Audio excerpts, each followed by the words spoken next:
this video is still up, it may mean that I failed in my goal of making a recreation of a song so close to the original that it gets copyright claimed by YouTube. Why is this my goal, you may be wondering? When I hear amateur music producers online, it is often somewhat apparent that they are, well, amateur. But what separates the sound of a beginner from a professional? What makes a song great? That's exactly what I would like to explore. I'm a complete noob when it comes to music production, but if I can recreate the sound of some of my favorite songs so closely that the YouTube algorithm suspects I'm the original and flags me down, I'll have a better understanding of what makes a song work so well. Before starting, I'm going to lay some ground rules. First, no sheet music or tabs. All instrument parts must be learned by ear. Second, I am allowing myself to look up help with effects, because I have no experience with this, so it'll actually be educational. Finally, no creative liberties that deviate from the original song. This is not just a cover or a remix. My goal is to copy the original as closely as possible. The song I'll be recreating is Nangs by Tame Impala. I would say let's listen to it together, but I don't want to get copyright claimed for any reason other than my recreation. So, if you haven't heard it before, feel free to take a listen and come back.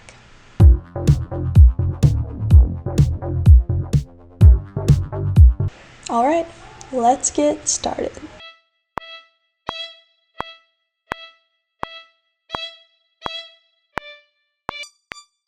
It seemed like the easiest part to recreate was going to be the sharp string sounds that play throughout the middle of the song, since the notes were repetitive and the rhythm was simple. I found a string sound that sounded similar and used a MIDI keyboard to play the part. I also brought the notes up just an extra octave.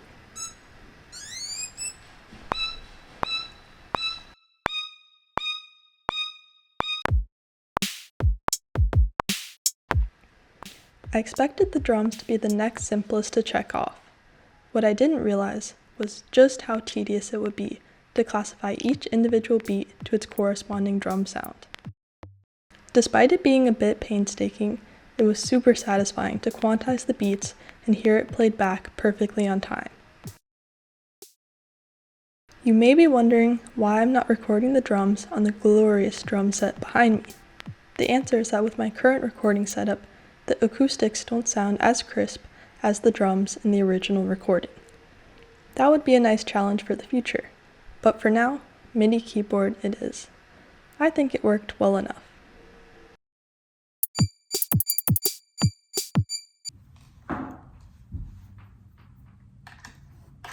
I've been learning to play bass for a couple years now, and so I thought it would be fun to actually record the bass line live. I hooked it up to my computer using an audio interface, and it sounded pretty good.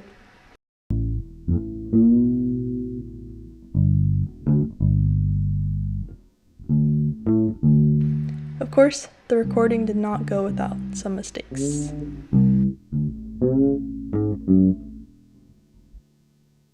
I was surprised by just how different the song ended up sounding after adding in the bass, despite it not being the most noticeable part of the original. It really gives the sound a ton of body.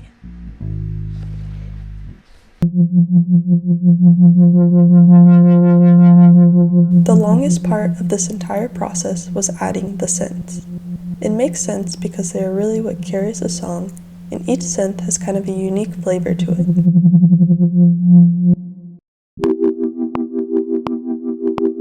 I looked for synths that sounded similar to the original and played around with the different settings.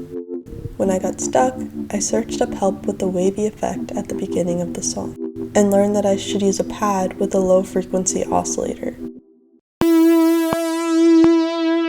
When I compared my draft to the original, the number one self-critique I have is that my version was sounding kind of empty compared to the fullness of the original.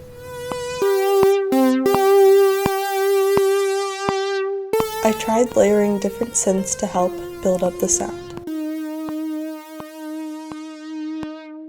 Hey, so welcome to my private, exclusive recording studio. I rented out.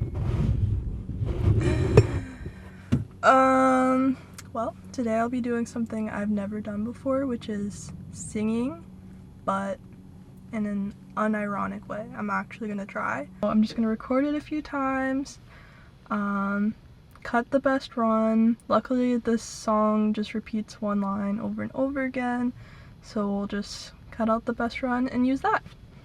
Let's go. But is there something more than that? But is there something more than that?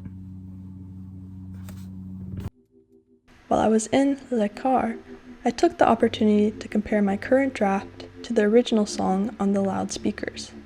While doing so, I realized there was a very subtle and unique synth effect that I hadn't noticed before. It plays right around 30 seconds into the original. The only thing I could think of that sounded similar was, well... This is Browen. So I slowed and pitched that down and added it in.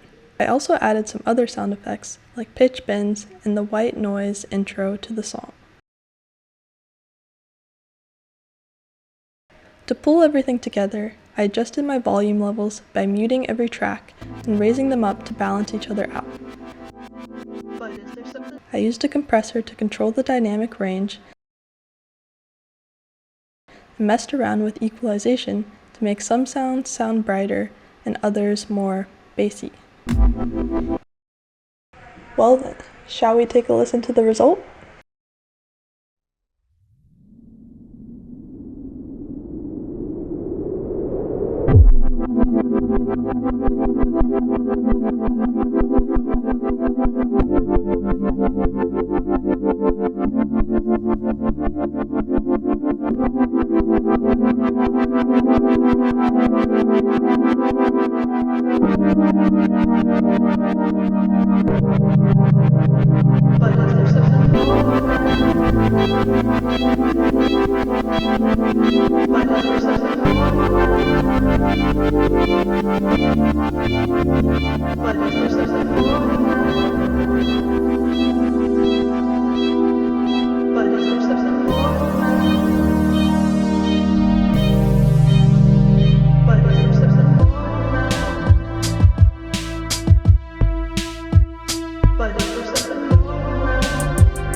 So, final thoughts.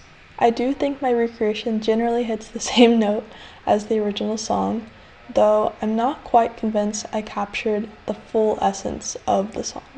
Despite all my efforts, I wasn't able to reach the full, expansive, dimension-bending experience that the original song offers. However, I'm still really glad I tried this out. I learned a ton about music production and had a lot of fun.